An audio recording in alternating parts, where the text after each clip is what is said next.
बहुत धन्यवाद देना चाहूंगा। अन्यथा लोगों को लगता ही नहीं, और फतेह खान जी को भी कम लगता कि ये कितने लोग मेरे साथ में हैं। तो बहुत बहुत धन्यवाद जो परसों हमारे सामान्य मेघवाल समाज के प्रतिनिधियों ने जो सभा का आयोजन किया, अमीन साहब को समर्थन दिया, उनके बारे में मैं एक लफ्ज नहीं कहना चाहता हूं कि ये प्रजातंत्र है, और प्रजातंत्र में कोई किसी व्यक्ति, धर्म, जाति या पार्टी या निर्दलीय को समर्थन करे, वो उनका अधिकार है। और डेमोक्रेसी है, अगर आप काम करोगे तो आपकी निंदा होगी। और मुझे दलाल से लेकर के जो मेरे साथ में हमेशा उठते हैं, बैठते हैं, प्रेम से रहते हैं, उन लोगों ने न जाने कल वीडियो में लाइव आकर के मेरे बारे में क्या क्या शब्द कहे हैं। मैं कहता हूं मैं दलाल हूं, कैसा भी हो, आप तो अच्छे लोग हो, इससे समाज की तो कम से कम इज्जत बच जाएगी। एक आध को तो चलाओ, ऐसे दलाल को भी साथ में, इतना बड़ा समाज है तो ये मोड़ा पतला भी लोग हुए ना, तो उनके बारे में मैं एक शब्द नहीं कहना चाहता हूं। और मुझे किसी ने कहा कि आज हम बोलेंगे, मैंने कहा नहीं, मैं कुछ बोलता हूं गलत और आप सामने अगर मेरे बराबर के शब्द यूज करते हो तो मेरे और आप में कोई फर्क नहीं है, आप ही मेरे जैसे ही हो। तो इसलिए उस बारे में कुछ नहीं बोलना चाहता हूं। मैं इतना ही धन्यवाद देना चाहता हूं कि इस समाज को एक होने का उन्होंने एक अवसर दे दिया। आजादी के 45 साल सिर्फ और सिर्फ हमारा प्रतिनिधित्व कांग्रेस से सामान्य अमीन साहब ने किया, और उनके सामने जो पार्टी लड़ी उसमें सामान्य संपूर्ण जो प्रत्याशी थे, जो आदरणीय राजपूत समाज से थे और भारतीय जनता पार्टी से थे। हम लोग एक बार इधर एक बार उधर के सिलसिले में लगातार चले, और पिछली बार जब मुझे अवसर मिला तो मेरे इस अनुसूचित जाति और जनजाति किसान वर्ग के सहयोग से हमने एक छोटा सा 51,000 का टेलर फिल्म का दिखाया था। टेलर में कितने लोग समझते, और अभी 25 तारीख को फिल्म बनेगी और 3 तारीख को बड़ी सुपर हिट फिल्म रिलीज होने जा रही है, उसके साथ आप लोग आनंद लेंगे। इसलिए ज्यादा मैं किसी पे आरोप प्रत्यारोप नहीं लगाऊंगा। अमीन साहब जैसे हैं वैसे अपन ने 45 साल तक उनका सम्मान किया, अभी भी लंबा जिए, स्वस्थ रहे, इस बात की मैं कामना करना चाहता हूं। और ज्यादा उनके बारे में मैं बोलना ठीक नहीं समझता। उन्होंने क्या व्यवहार किया इसका सबूत ये है। अगर ठीक व्यवहार किया होता तो ये जो कांग्रेस पार्टी से हट करके इतनी हजारों की संख्या में ये मेरे अनुसूचित जाति और जनजाति के भाई उनके विरोध में इस तरीके से नहीं आते। और मैं जो परसों जो निर्णय लेके गए हैं उन बंधुओं से भी कहना चाहूंगा कि प्रजातंत्र में बहुमत से फैसला हुआ करते हैं, और बहुमत का फैसला उनको भी सामान्य लोगों को भी मानना पड़ेगा। अब देख लो कि परसों में बहुमत था या आज, परसों अनुसूचित जाति थी, उन्होंने सिर्फ मेघवाल समाज यूज किया। मेरे इस वर्ग में 2 भाई है, बड़ा भाई अनुसूचित जाति है, एससी है, छोटा भाई अनुसूचित जनजाति एसटी है। हम एक बाप की औलाद है दोनों ही। कभी मैंने मेघवाल शब्द यूज नहीं किया, करता हूं तो अनुसूचित जाति और जनजाति शब्द यूज करता हूं। इसलिए आप लोगों ने छोटे से मैसेज और उनके जो एक तरफा निर्णय के खिलाफ में जिस तरीके से एकता दिखाई है, उस एकता को मैं सलाम करता हूं, नीला सलाम करता हूं, जय भीम कहता हूं। क्योंकि ये वर्ग भी अब जो पहले हमारे वक्ता ने कहा था कि आप कितने दिन हमें खरीदोगे, और जिस दिन ये कौम जाग जाएगी उस दिन रोगे माथे हाथ देकर। माना कि ये वर्ग अभी थोड़ा एक हुआ है, लेकिन इस वर्ग के पास में नेतृत्व नहीं आया। इस वर्ग को सत्ता का असली चाशनी जीत के नहीं लगी, इसलिए इनमें से ठेकेदार बने नहीं, इनमें से उद्योगपति बने नहीं, इनमें से व्यवसायी बने नहीं, और जनप्रतिनिधि पे बने तो उनकी सीलें भी सरपंचों की आधे से ज्यादा दूसरे लोगों की जेब में रहती हैं। और जब मेरी बहन सुशीला मेघवाल जब एक युवा पढ़ी लिखी बालिका जब सरपंच बनी और उसने किसी को अपनी सील यूज करने का मौका नहीं दिया, तो उनके साथ क्या क्या हुआ ये आप लोगों से ज्यादा कोई नहीं जान सकता। आमिर खान ने क्या, आमिर खान ने, इसलिए हम लोगों ने उनका साथ दिया।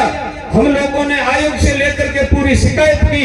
अंततः उन्होंने एक वार्ड पंच जो उप सरपंच हुआ करती है और सरपंच के रहते हुए उसको कोई अधिकार नहीं है, लेकिन सम्माननीय हमारे एमएलए साहब के आशीर्वाद से एक उप सरपंच ने पट्टा जारी कर दिया, जो हमारी उस पंचायती राज एक्ट में उसको अधिकार नहीं है। पट्टा जारी करने के बाद में सीएमओ से फोन करके एडीएम जो फैसला ले रहा था स्टे का, उसको रोका गया और उसके बाद में हम कोर्ट से लड़े। आज वो पूरा का पूरा जो बजट खर्च हुआ है, पट्टा खर्च हुआ, उसको खारिज जीरो मान लिया गया है।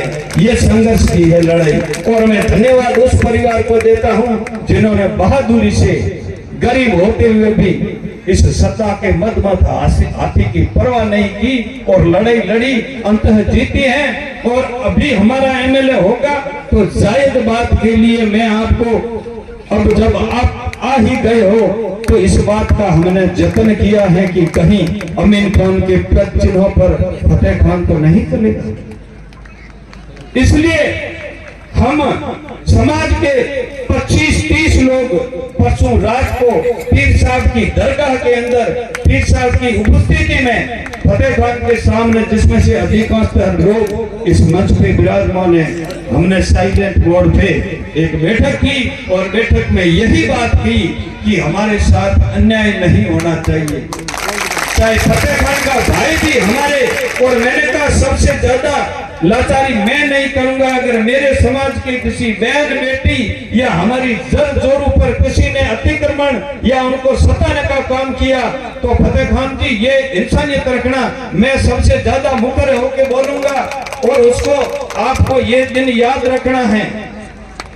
आजकल क्या होता है, जब तक वोट देते हो और दूसरे दिन नहीं देते हो, तो 100 साल फतेह खान ने भी 35 साल तक अमीन साहब की सेवा की, अंत में एक बार इन्होंने दावेदारी की तो क्या शब्द बोला उसके बारे में मैं आपको नहीं कहना चाहता हूं कि वो सारे वीडियो पे बार बार लोगों की स्क्रीन पे आ रहे हैं कि अमीन साहब क्या क्या बोले।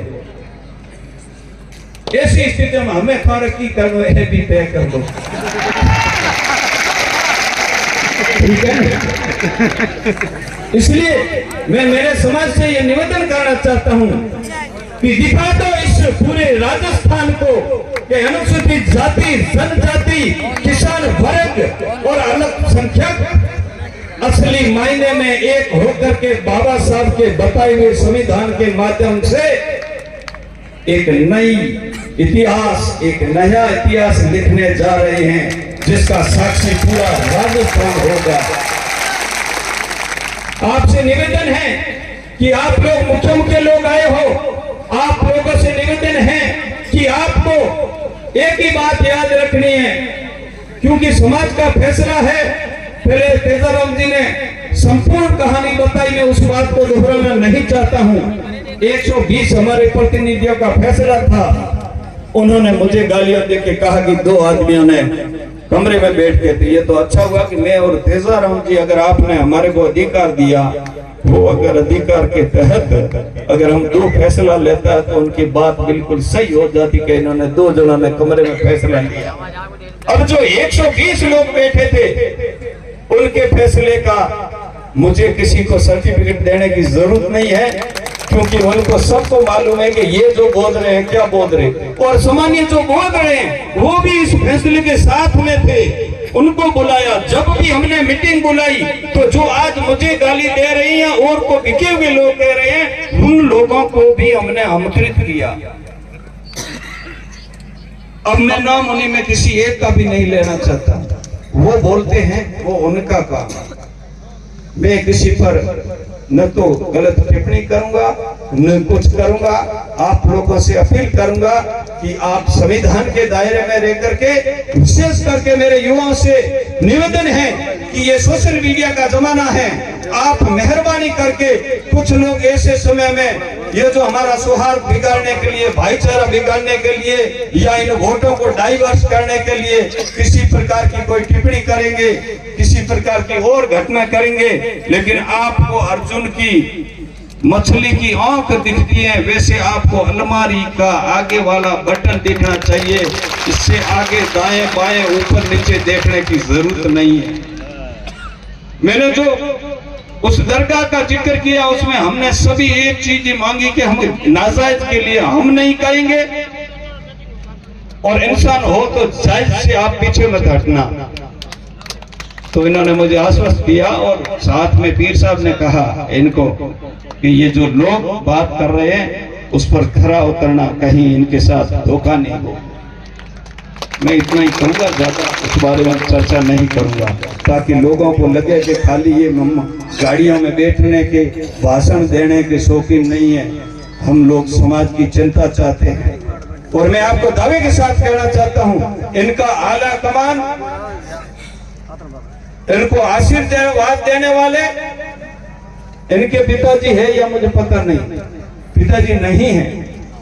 आज हम सब उम्र के हिसाब से इससे रास्ता जड़ा, किसी ने चाचा का धर्म निभाना है, किसी को बड़े भाई का निभाना है, किसी को भतीज का निभाना है, तो किसी को बेटे का निभाना है।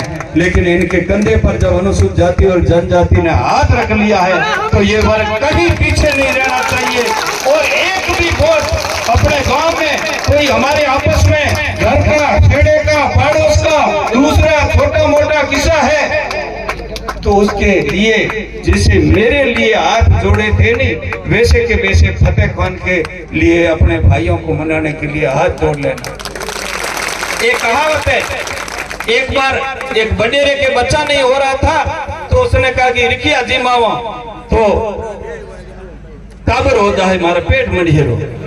तो एक बार तो रिखिया गया हुए टेम केड़ो धंधो करता बडेरे आली बेहरे माथे आंख भी बैठी रिखियारी रात में पौने गए और सुबह हुआरी मन जाए भैंस माथे भूगो। बडेरे ने यो कोना पूसी लागी, बडेरे कह दी भैंस से जाए गुजारा था देखे। थोड़ी देर हुई थी भैंस तो दो हुंदाली तिल्ली आई लाई केडा की भी मुई। बडेरे कहे कि बात तो सही कहे, रिखिया तुमको चावे नहीं वो यार खुणे तो है ऊपर वाला। थोड़ा एक दिन और बीत्या तो बड़े पाछो कोई ततेड़ी आई, बडेरे पाछी जागड़ दे रही, पाछी जागड़ दे रहा है। हाकड़े ये पलो पत्रे ने कहो रिखिया आपा के मारो एक विनती है कि जी अभी भैंस जे लाए खुदा के घुरियो तो ती मुझे पुट जे लाए घुरना तो हम रिखिया धन के ये बड़े रन खा पड़ी दुख दे है अरंगो कहे हे भगवान ये बच्चा ये रे छोकरो होनो चाहिए 9 महीने अगर छोकरो तो मैं ये कहूं जो बडेरे वाली देह में आता कि जो ये ना एमएलए बनाने वास्ते आशीर्वाद पूरो राख्या मेहरबानी करे। और एक बात थोड़ी रेला ये मो किसान वर्ग री बात रेला और साथ साथ छत्तीस को हमरा भी सामान्य लोग आया था उमरी रहे, लेकिन ये माथे आला कमान कोनी है मनक पड़े में मौनी है तो आला कमान है जो मंच माथे बैठा है और बीजा कोई ये भाई करो बंद करो ये डेमोक्रेसी में फाम ज्यादा नजदीक रो कोई ये रतन करो या कोई ऊपर उठाने वालो आदमी कोनी। क्योंकि 35 वर्ष तक जिके आदमी ने सेवा की वे तोड़े फेंक्यो जानो गले लगाने काम ये वर्ग कियो है। और ये वर्ग ने मैं बहुत बहुत धन्यवाद देना चाहूँ। आप सभी लोगों ने मैं निवेदन करना चाहूँ कि ये बात में पैसे पर फर्क नहीं आना चाहिए। जो बडेरे जाए तो जो मुझे लाए जो लारे वोट देन हणो भूखा तरहा रहन जो मना वोट दिया था और वो थे ये फतेह खान जी ना उगे मुझे ज्यादा वोट दो तो अपनी बात रहता है और आगे पूछे काम करिए। ये तो क्यों अरे क्यों हुआ यही हूँ तुम्हें बताऊं, क्योंकि अगली बार सीट रिजर्व आवे। ये जो सीट है ये रिजर्वेशन होने जा रही है अनुसूचित जाति के लिए, तो थोड़ो हकारो दे दियो कोई सामान्य अपने समाज रहना के तनो अगलो एमएलए पढ़ाई 28 रहे। हमें चलिए एंट्री में पूछेगा 28 को क्या निर्णय लोगे, तो कि मैं तो घर चला जाऊंगा ऊपर वाले के। तो बेटी रो बाप कहीं तो हल्लेरा जियो तो इतना कूड़ा या मिट्टी में कराओ तो ये ना पाछो एमएलए तो बराबर जाओ नहीं फिर 28 में निजान को दे मारा दुकारो हकारो दियो मैं तो मुंह बेड़ा ही हो जा। हां वो मोरा है बाबर नो दिखारा जिए और जिकोना आश्वासन दियो हुए ना मीन साहब कांग्रेस टिकट दे एमएलए बनाए। मैं तो मोरा भाई ना छोड़ो को वो भले मोनो दलाल के केड़ा ही के हमारी मर्जी है। तो मैं हमारी बात में समाप्त करूं। एक बार पुनः सपना व्यवस्थित ढंग रे महीना अठे कले वो जो आइडो है वो ना और जो आप अनुशासित रूप से घना लोग हो तो आप बिल्कुल आराम से वो ले मेरे बाद में सब न जानो है आप एक मिशन माथे न। और आज सबसे मोटी मना खुशी है कि अनुसूचित जाति और जनजाति जिकेरा सारा ही वर्गरा लोग है वो ये मंच रे माथे है। ये मंच माथे पधारोड़ा सामान्य संत वृंद और हमारी समाज रा वरिष्ठ जन और तमाम हमारी SC/ST वर्ग पधारिया। पहले जब आया था बेटे निवेदन किया यहाँ अल्पसंख्यक भाई काफी संख्या में आया था मौको था एक मलिए ना तो चिबड़ खान ना तो माफ कर दिए भाई उठो ना दे बाकी वाला हैंगा ने बाहर निकले के थोड़ा फोटो लो कहे के हैंग बोला देता ये होता को SC/ST तो फतेह खान जी खान ने पहले हैंगा ने बाहर विदा कर दिया था कि आप बाहर नहीं जाइए। तो बहुत बहुत धन्यवाद।